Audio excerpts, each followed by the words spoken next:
Shaking my friends, welcome back to the channel. My name is Shay and today we're going to talk about all the wonderful books that I read in the month of November. We will just pop right on into it. I managed to finish 6 books in the month of November. I knew that I wasn't going to read as much coming off of the greatness of October that I had, but I still managed to complete 6 books for a total of 3,195 pages. I did unfortunately DNF 2 books and we will talk about those now. So my first DNF of the month, and I did vlog this DNF, so that's going to be The City We Became by N.K. Jemisin.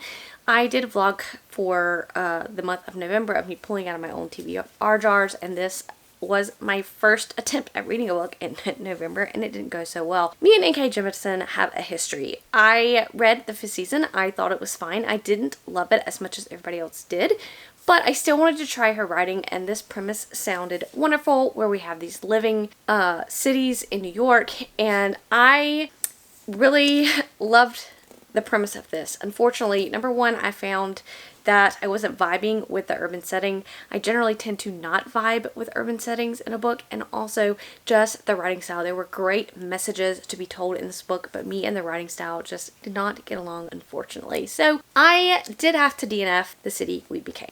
The next DNF I did not vlog, but I loved the first book of this series so much, even though I felt like it should have been 2 separate books. This should have been a trilogy, but unfortunately, I think the publisher made her just do a duology, and it showed, and that's going to be The Blood Gift by N.E. Davenport. I, again, really loved the blood trials, even though I felt like the 3/4 of the book was one book, and then the last 1/4 of the first book was like the start of a new series. And then when we pick up here, we're picking up pretty much a couple of months or so after we have left off, and I just feel like, you know, in the peril that we are in the story after the first book opens, like in this book, the main thing is the romance, is the, you know, spiciness of this, and I just felt put off by that and how sexualized it was when, you know, we're supposed to be in the nitty-gritty and things have happened after the first book, and I want to know about that. I want to know how we're going to move forward, and instead the book starts out with just the romance, and unfortunately it was a DNF for me.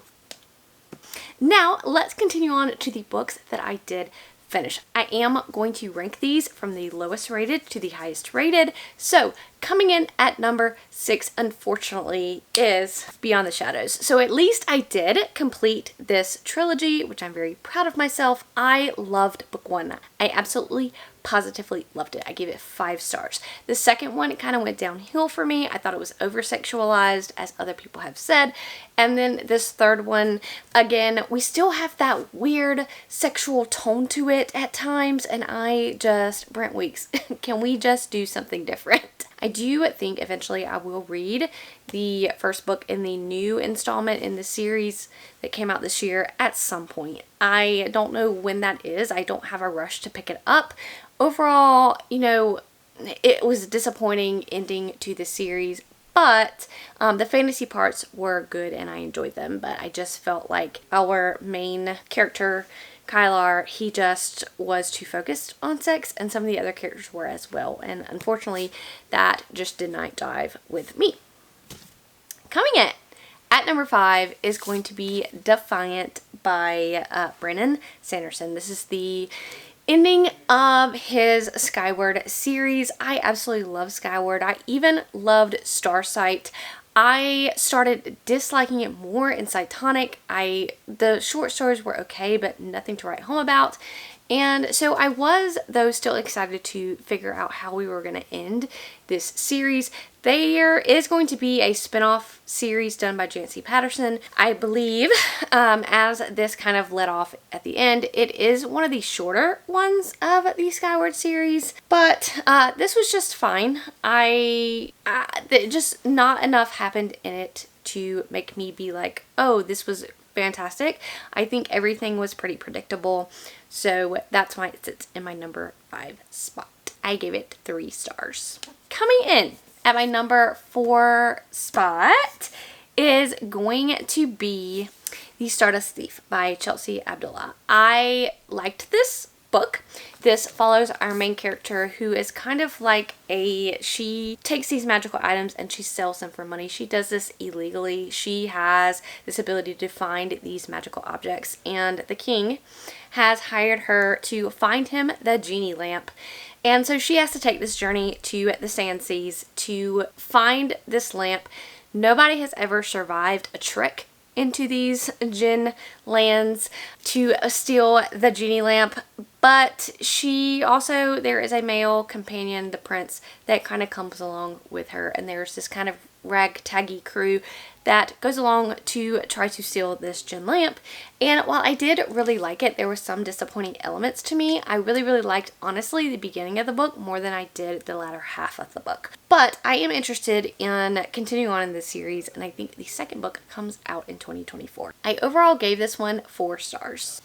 Coming in at number 3 is going to be The Old Man's War by John Scalzi. This has been sitting on my shelf for 5,000 years, and I've just been scared to pick it up because I thought it was some hard classic sci-fi, and it is absolutely the opposite of that. I love John Scalzi's writing, even though this is in first person. He is just so humorous in his writing, and it really makes me cackle, even though I think some of the jokes in here would not land today. But this basically follows our main character, who has been recruited into this intergalactic army. There are aliens. Aliens are trying to take over all the planets, and humans are going to die out if we don't fight against the aliens. So he has signed up because the recruiting tagline is, if you're getting old, just sign up for the army and age won't be a problem. Because still in the United States, we have age, the average lifespan is still 90 years old. So at 75, you can go up into the army. You can't return to Earth ever, but you can go up to the army. So instead of dying, you can go up to the army, you can join them, and they will make you young again. And so we kind of follow this journey of what it means to be in this army and what it means to make you young again. And this actually follows many years, decades, and I really enjoyed it. I like the first half more than the second half, but this does have a series. The second one is a companion novel, which I will read, and then the rest of the series, some of it follows some of our characters in Old Man's War, and I think I will continue on because I just really loved the atmosphere in this book, and I love the world that Scalzi has created. Coming in at number 2 is going to be The Justice of Kings by Richard Swan. I did not think I would like this as much as I did. I thought it was a slow start to the first 40%. And then after the first 40%, we really picked up.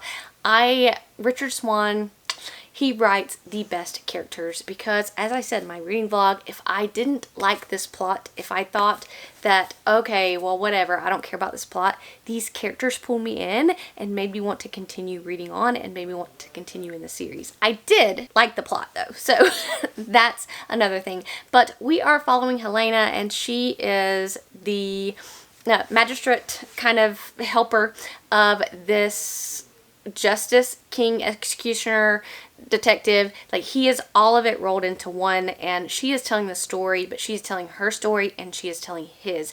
And they come across this town where a lord's wife has been murdered, and they're trying to solve this murder. Sir Conrad Bonval is who we're following. He is the, what does this say? The justice, detective, judge, and executioner.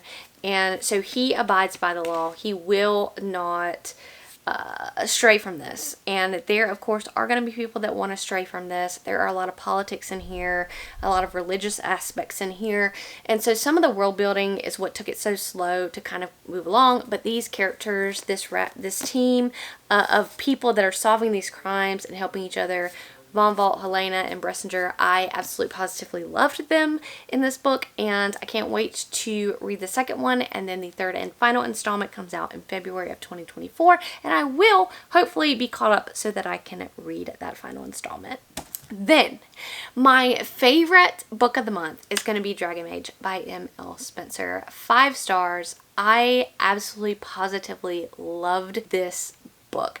I hesitated to read it because, of course, I mean, who is going to be excited to read an 800-page book? I think it's 800 some odd pages. But fear not. friends, because I absolutely loved this. We have a very unique magic system. We have magic users, and we have people that are resistant to magic. We have separate worlds. We have the world on top, we have this world full of monsters in between, and we have this world on bottom. The world on top are the people that don't really have innate magical abilities. They have to steal it from magic users. So they kind of steal it from the magic users that are born at the top. So our main character, as a boy, we see him coming of age, he gets kidnapped from these people that are going to take his magical abilities because he was born with magic. And so they siphon off these magical abilities so that they can then use that magic. And then they're at war with the people in the underworld who are generally, all those people do have magic. Magic is part of their lives. There are dragons. There are just, it is so great. Our main character, again, it's a coming of age story, and how he, it's his whole coming of age story and war and a friendship. Really, honestly, if you've read The Ember Blade, and you know the friendship between the two boys in there, I liken it to that, because I really felt the friendship, and I really felt the vibes of this coming of age story and this friendship that's coming up. And I really loved it. I thought it was a very unique world. I just loved it. I loved the writing. I loved everything about it. And I 100% would recommend this story to anyone. I think, regardless of whether you are a fantasy reader or not, I just really loved it, and it holds a special place in my heart. Okay, that's what I read in November. I'm hoping to read some more in December. I know that this is kind of late. There's been things going on. If you've read my blogs, I have some health things going on. It's the end of the year. We're doing all the things. And I feel like pulled in multiple different directions. But I am hoping to have some more content coming for you guys soon. I have so many big plans for 2024, and I cannot wait for the new year. Tell me what you guys read in November. What are you looking forward to reading in December? Let me know down in the comments below, and I'll catch you later.